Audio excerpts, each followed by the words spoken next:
Hi all, welcome to another lecture of Indian contract act. तो जैसे कि last lecture के अंदर हमने कंटिंजेंट कॉन्ट्रैक्ट को कवर किया था, वैसे ही आज के लेक्चर के अंदर हम परफॉर्मेंस ऑफ कॉन्ट्रैक्ट यानी कि चैप्टर 4 को कवर करेंगे। अब ये जो चैप्टर है ये बताता है कि किसी कॉन्ट्रैक्ट की परफॉर्मेंस कैसे हो सकती है। अभी तक हमने जो जाना है वो है प्रपोजल, ऑफर कैसे किया जाता है, उसकी कंसीडरेशन कैसे ली जाती है, वो एग्रीमेंट कब बनता है, वो कॉन्ट्रैक्ट कब बनता है, वो वॉइड कब हो जाता है, वॉइडेबल कब हो जाता है। फिर हमने जाना कि कोवर्जन कैसे होता है, फ्रॉड कैसे होता है, फिर अगर ऐसी कोई चीज़ें हैं तो वो वॉइडेबल हो जाएंगी। मिस्टेक कैसे होती है, मिस्टेक दो पार्ट्स में क्यों डिवाइडेड है, बायलैटरल, यूनिलैटरल, फैक्ट्स के अंदर। मिस्टेक ऑफ लॉ एक अलग चीज़ है जिसका कोई एक्सेप्शन नहीं है, वो मिस्टेक ऑफ लॉ नहीं मानते, वो भी अगर इंडियन लॉ के अंदर है तो। फॉरेन लॉ में है तो उसे मिस्टेक ऑफ फैक्ट की तरह ही ट्रीट किया जाएगा। ये सारी चीज़ें हमने लास्ट लेक्चर्स में कवर करी। कंटिंजेंट कॉन्ट्रैक्ट क्या होते हैं, हालांकि मन मानने को विश्वास नहीं करता कि ऐसे कॉन्ट्रैक्ट्स होते भी हैं, पर कंटिंजेंट कॉन्ट्रैक्ट होते हैं सोसाइटी में कि किसी एक ऐसी पार्ट पे यानी कि किसी एक ऐसी चीज़ से कोलेटरल होते हैं वो कि अगर ये चीज़ होगी तो ये कॉन्ट्रैक्ट माना जाएगा और अगर नहीं होगी तो फिर कॉन्ट्रैक्ट नहीं माना जाएगा। कई बार उसके ना होने पे ऐसे कॉन्ट्रैक्ट को माना जाता है। तो ये सारी चीज़ें हम लास्ट के लेक्चर्स में कवर कर चुके हैं कंटिंजेंट कॉन्ट्रैक्ट में। अब इसको आगे और थोड़ा सा धक्का देते हुए हम आज चैप्टर 4 को कवर करेंगे, जो कि परफॉर्मेंस ऑफ कॉन्ट्रैक्ट के बारे में बात करा है। इसके 20 सेक्शंस हैं, पर 20 सेक्शंस को देख के डरना नहीं है, क्योंकि कॉन्ट्रैक्ट पूरे सिविल के अंदर सबसे ज़्यादा इंटरेस्टिंग सब्जेक्ट है कि हम फर्स्ट ईयर में, फर्स्ट सेमेस्टर या कि सेकेंड सेमेस्टर के अंदर इन्हें पढ़ते हैं, या फिर हम अभी किसी लॉ कॉलेज के एंट्रेंस की तैयारी करते हैं, जब भी हमें बेसिक कॉन्ट्रैक्ट्स के बारे में बताया जाता है। तो इसको जितना इंटरेस्ट लेके पढ़ा जाएगा ये उतना ही अच्छा है, क्योंकि जो सिविल के आगे के सब्जेक्ट्स हैं वो थोड़े से लेस इंटरेस्टिंग हो जाते हैं, पर हमारी पूरी कोशिश ये रहेगी कि किस तरीके से उन्हें और इंटरेस्टिंग करा जा सके, ताकि वो चीज़ें, वो कंसेप्ट आपके दिमाग में बैठ जाए। अब हम आज के लेक्चर को शुरू करते हैं, जो कि चैप्टर 4 है, परफॉर्मेंस ऑफ कॉन्ट्रैक्ट। इसके सेक्शंस हैं 37 से 67। ये 20 सेक्शंस भी कुछ पार्ट्स में डिवाइडेड हैं, तो जितना आसान तरीके से हो सकेगा हम उतनी अच्छा और आसान तरीके से हम आपको बताएंगे। अब ये जो चैप्टर है यानी कि हमारा 4th चैप्टर जो है वो 5-6 पार्ट्स में डिवाइडेड है। अब इसमें किस तरीके से डिवीजन है कि contract which must be perform, ऐसे कॉन्ट्रैक्ट जिन्हें परफॉर्म करना पड़ेगा। इसके लिए 3 सेक्शन है, 37, 38, 39। सेकेंड जो चैप्टर है, सेकेंड जो सब चैप्टर है हमारा, वो कहता है कि by whom contract must be perform. अब हुम को मैंने हाईलाइट कर रखा है रेड कलर से कि किसके द्वारा कॉन्ट्रैक्ट परफॉर्म करा जाएगा। इसके लिए 40 से 45 यानी कि 6 सेक्शंस हैं।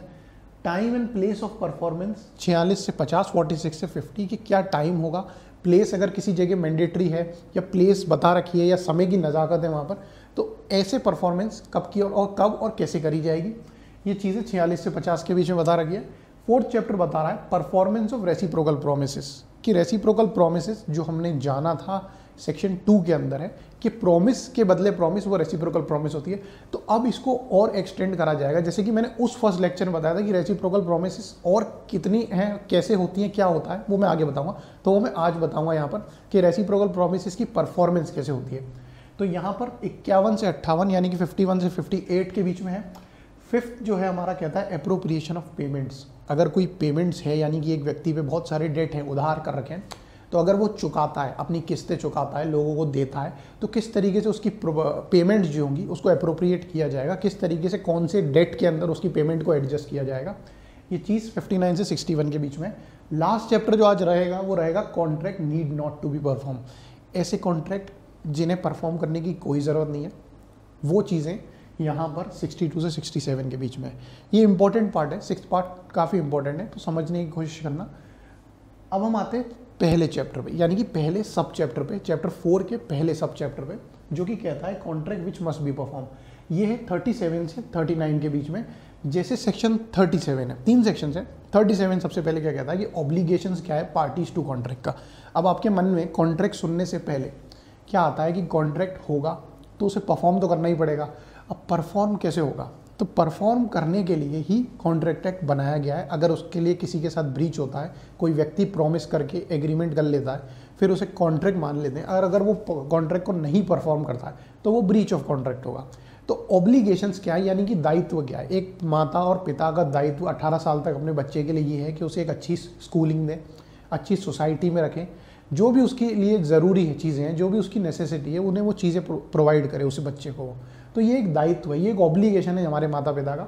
वैसे ही यहाँ पर obligation of parties to contract, जो पार्टीज हैं दोनों कॉन्ट्रैक्ट्स के अंदर, उनका दायित्व क्या है। तो उनका दायित्व सिंपल है, जो कि आप बिना पढ़े भी समझ सकते हैं कि parties to a contract must either perform, कि उनको ये अपना कॉन्ट्रैक्ट को परफॉर्म करना मैंडेटरी है। अगर कॉन्ट्रैक्ट की सारी कंडीशंस फुलफिल्ड हैं, जैसे कि सेक्शन 10 में है, अगर वो फुलफिल्ड है तो कॉन्ट्रैक्ट लीगल है, इन्फोर्सिबल कराया जा सकता है कोर्ट में, उसे परफॉर्म करना है तो उन पार्टीज को कॉन्ट्रैक्ट परफॉर्म करना पड़ेगा। और ऑफर टू परफॉर्म, या फिर सामने वाले का परफॉर्मेंस के लिए उसे ऑफर करना पड़ेगा कि सर अब आप अपनी परफॉर्मेंस दे दो, फिर मैं अपनी दे देता हूँ, क्योंकि उनका पहले होगा तो मेरा होगा, ये भी होता है कहीं कॉन्ट्रैक्ट्स के अंदर। तो ऑफर कर सकते हैं कि आप परफॉर्म कर लीजिए देयर रिस्पेक्टिव प्रोमिसेस, यानी कि जो प्रोमिसेस उनने कर रखी है। मेरे एक आर्किटेक्ट को मैंने कह रखा है कि 10 लाख रुपए मैं दे दूंगा, पर पहले मेरा घर तो रेनोवेट कर दो, तो देयर रिस्पेक्टिव प्रोमिसेस। पर इसके लिए बता रखा है, जैसे कि मैंने यहाँ लिख रखा है कि unless such performance is dispensed with or excused under the provision of this act or any other law. तो परफॉर्म करना ज़रूरी है किसी भी कॉन्ट्रैक्ट को, ये एक ऑब्लिगेशन है दोनों पार्टीज़ की। पर कहीं कंडीशंस ऐसी आ जाती हैं जहाँ पर लॉ ही कहता है कि ऐसे कॉन्ट्रैक्ट को परफॉर्म नहीं कर सकते, कोई एक्ट है वो कहता है कि नहीं हो सकता, या फिर ऐसे परफॉर्मेंस से हम डिस्पेंस कर सकते हैं। जैसे कि वेजरिंग एग्रीमेंट जो था, हमने बताया था कि अगर कोई वेजरिंग एग्रीमेंट है, कोई व्यक्ति, दो दोस्त बैठ के अगर किसी चीज़ पे सट्टा लगा लेते हैं और आपस में कहते हैं कि उस दिन छक्का पड़ा था, चौका नहीं पड़ा था, तो वहाँ पर कोर्ट में नहीं जाया जा सकता, क्योंकि लॉ मानता है कि ये कॉन्ट्रैक्ट होते ही नहीं है। तो ऐसी चीज़ें यहाँ पर दे रखी है कि ये एक्सक्यूज्ड है under the provision of this act, कि यहाँ पर इन्हें कॉन्ट्रैक्ट नहीं माना जाएगा। दूसरा पैरा जो है वो कहता है कि promises bind their representative of the promisers. तो यहाँ पर सबसे पहली चीज़, रिप्रेजेंटेटिव कौन होते हैं, जो कि हमसे जुड़े हुए लोग होते हैं। कोई एजेंट हो सकता है अगर मैंने उसे ऑथोराइज कर रखा है, या फिर मेरी कोई फैमिली मेम्बर्स हो सकते हैं, एक्सेट्रा। तो यहाँ पर अगर कोई व्यक्ति, यानी कि promises bind the representative of the promisor in case of death of such promisor, यानी कि प्रोमिसर, इस कोई एग्जाम्पल के अंदर, जो मेरा एग्जाम्पल चल रहा है मेरा घर रेनोवेशन का, उसके अंदर प्रोमिसर मैं हूँ, क्योंकि मैंने प्रॉमिस फेंक के मारी थी सामने वाले व्यक्ति को, उसने एक्सेप्ट करी थी, तो उसकी तरफ से एक्सेप्टेंस आ गई थी। तो अगर मेरी किसी भी रीज़न की वजह से टच वुड अगर मृत्यु हो जाती है, तो वहाँ पर जो प्रॉमिसर है, यानी कि मैं, तो मेरे रिप्रेजेंटेटिव, मुझसे जुड़े हुए लोग भी बाइंडिंग होंगे। अगर मैं 10 लाख रुपए नहीं दे पाया तो मेरे रिप्रेजेंटेटिव वो प्रॉमिस को पूरा करेंगे, उनकी मेरी जो परफॉर्मेंस थी मेरे पार्ट पे वो पूरी करेंगे। पर ये कब होगी, अगर मैं उस एग्रीमेंट, उस कॉन्ट्रैक्ट के अंदर कोई ऐसी कंडीशन डाल देता हूँ जहाँ पर मैं बता देता हूँ कि मेरे बाद में अब मेरे रिप्रेजेंटेटिव को प्लीज़ कोर्ट में ना लाया जाए, या फिर ये ना बोला जाए कि वो 10 लाख रुपए दे, जो प्रॉमिस है वो मुझ तक रहे, मैं 10 लाख रुपए देता हूँ तो ठीक है, वरना मुझे कोर्ट में ले जाया जाए, पर मेरे मरने के बाद में मेरे रिप्रेजेंटेटिव के पास में ना आया जाए। तो ये जो इंटेंशन है ये मुझे पहले ही कॉन्ट्रैक्ट में बताना पड़ेगा। अब इसके लिए एक एग्जांपल ये है कि हम बैंक से कभी भी लोन लेने जाते हैं, मकान का, दुकान का, गाड़ी का, तो जो बैंक मैनेजर होता है वो यही बोलता है कि आपकी सिविल अच्छी है, आप बैंक लोन ले सकते हैं बैंक से। और उसके बाद में वो एक बीमा देते हैं हमें। आपको नहीं पता होगा तो आपके घर में कोई भी बड़े लोग हैं उन्हें पता होगा, या फिर आपको भी शायद नॉलेज हो सकती है। एक बीमा वो हमें देते हैं, उस बीमे के अंदर, इंश्योरेंस के अंदर वो हमें ये कहते हैं कि सर ये इंश्योरेंस करा लो, इसकी किस्त थोड़ी सी ज़्यादा है। मान लीजिए 30 लाख का अगर होम लोन है तो 70-80 हज़ार रुपये उसकी किस्त होती है साल की। अब उसमें ये होता है कि जिसने लोन लिया है, अगर वो व्यक्ति कल को कहीं पे किसी भी रीज़न की वजह से उसकी डेथ हो जाती है, नेचुरल डेथ हो या फिर अननेचुरल हो, अगर डेथ हो जाती है तो वहाँ पर उसके जो रिप्रेजेंटेटिव हैं, उसके फैमिली मेम्बर्स हैं, या उनसे उसने जिसको ऑथोराइज कर रखा है, उनको कोर्ट में नहीं घसीटा जाएगा कि आप अपने जो व्यक्ति था उसका लोन के पैसे चुकाइए बैंक में। तो वहाँ पर वो इंश्योरेंस कंपनी फिर उस व्यक्ति का लोन चुका देती है। वो जो मकान होता है 30 लाख का, वो उनके घर वालों को तो मिल जाता है, क्योंकि जो इंश्योरेंस कंपनी से हमने बीमा लिया था 70 हज़ार का, वहाँ पर उससे वो इंश्योरेंस कंपनी किस्त चुका देती है हमारी सारी, हमारा घर फ्री हो जाता है। वही बात यहाँ पर है कि प्रोमिसेस जो है वो रिप्रेजेंटेटिव ऑफ पार्टीज़ को बाइंड तो कर सकते हैं, पर जब वो कॉन्ट्रैक्ट में नहीं लिखे गए। अगर कॉन्ट्रैक्ट में हमने एक्सप्रेसली मेंशन कर दिया कि मेरे बाद मेरी फैमिली मेम्बर्स को यहाँ ना लाया जाए, तो फिर ऐसी चीज़ें वहाँ पर इन्फोर्सिबल नहीं होती। ठीक है। अब सेक्शन 38 है, ये कहता है कि effect of refusal to accept the offer of performance. अब इनके क्या इफेक्ट होंगे कि अगर कोई परफॉर्मेंस का ऑफर सामने वाली पार्टी ने किया, उसको एक्सेप्ट करने से सामने वाली पार्टी ने रिफ्यूज़ कर दिया। तो चीज़ें यहाँ इस तरीके से है कि where a promisor has made an offer of the promise.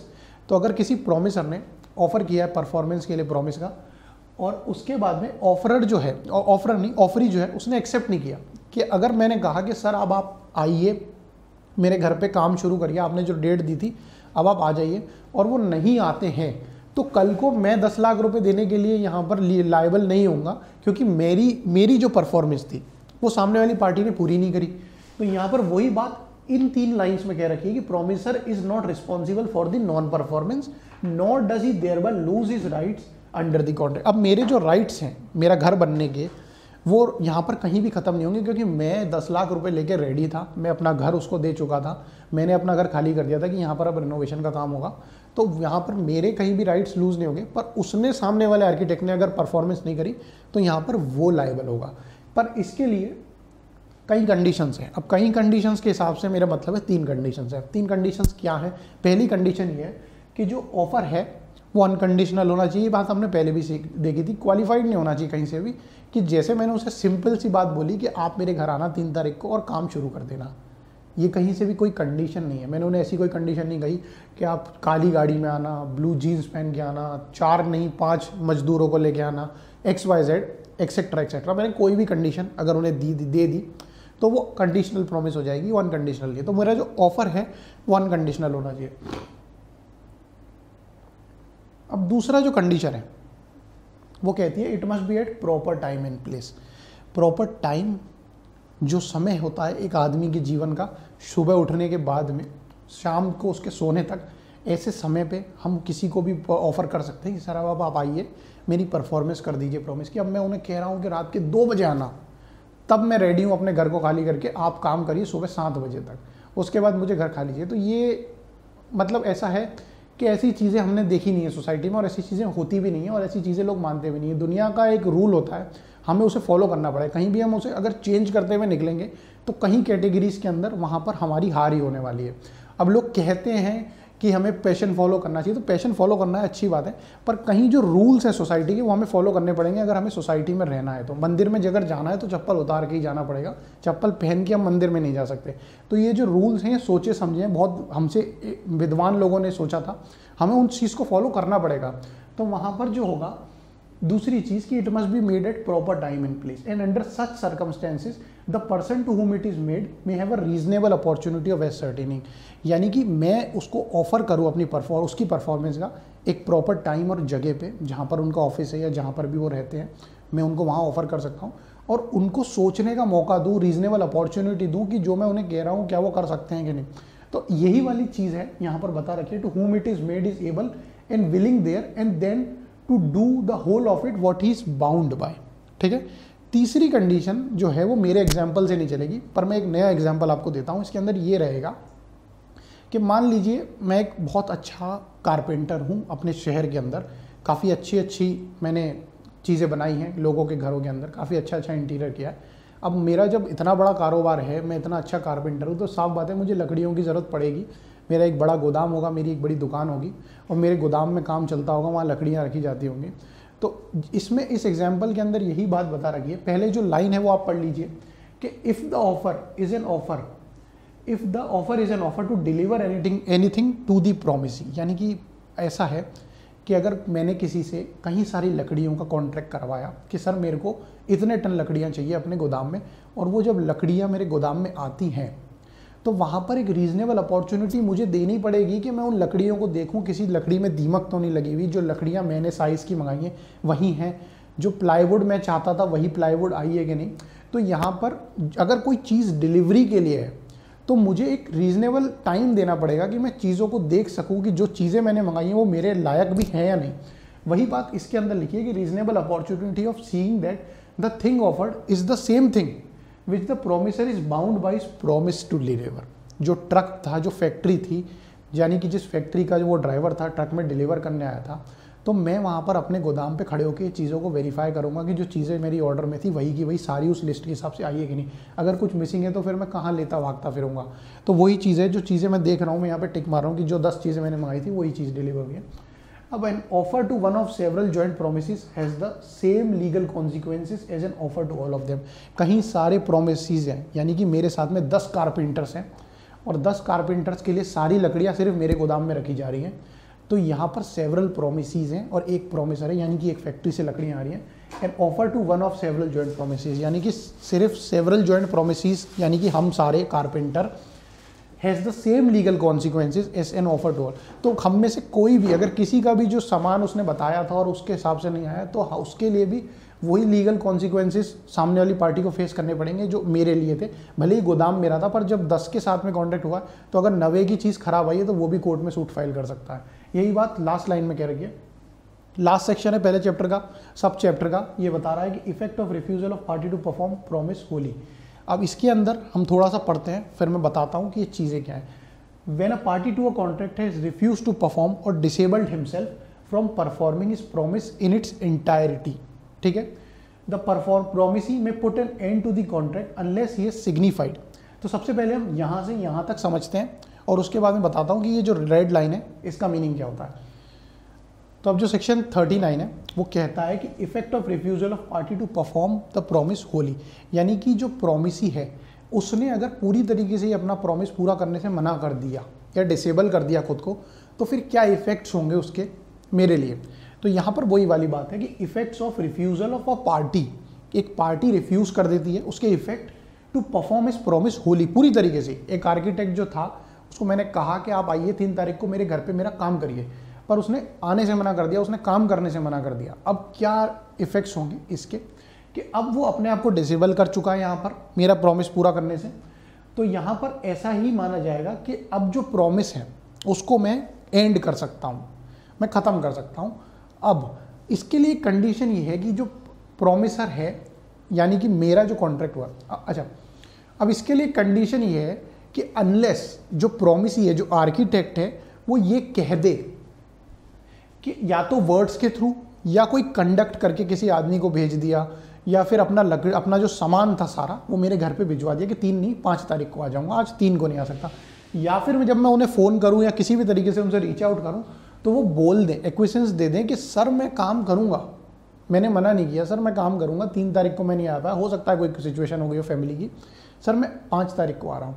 तो किसी भी तरीके से अगर वो व्यक्ति कह देता है या जता देता है कि मैं आपका प्रॉमिस तो पूरा करूँगा, इसको ये मत मानिए मैं 3 तारीख को नहीं आया तो मैंने प्रॉमिस पूरा नहीं किया और मैं अपनी परफॉर्मेंस नहीं दे रहा।